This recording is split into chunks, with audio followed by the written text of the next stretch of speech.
Peki Kürt Halk Önderi Abdullah Öcalan'ın fiziki özgürlüğü de sürecin yürümesi açısından elzem mi? Aslında gerekli olan biraz da budur yani. Çünkü sürecin başrolü, aktörü dediğimiz isimlerden biri de Sayın Abdullah Öcalan'dır. Çünkü perspektifleriyle, topluma sunduğu modellerle bu işi ortaya koyup bu işi sonuca götürebilecek bir isimdir yani. O yüzden bunun direkt muhatap olarak ele alınması, iletişimin çok fazla olması ve söylemlerinin topluma yansıtılması büyük bir değerdir yani aslında. Çok değerli görüyoruz.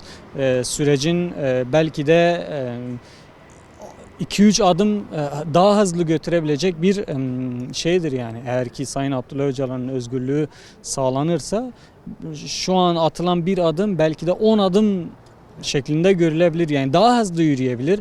Daha hızlı yürümesi süreci de daha iyi götürür yani. Çünkü ne kadar geç kalınmışlık o kadar çok zayıflığa ve sürecin yıpranmasına yol açıyor yani.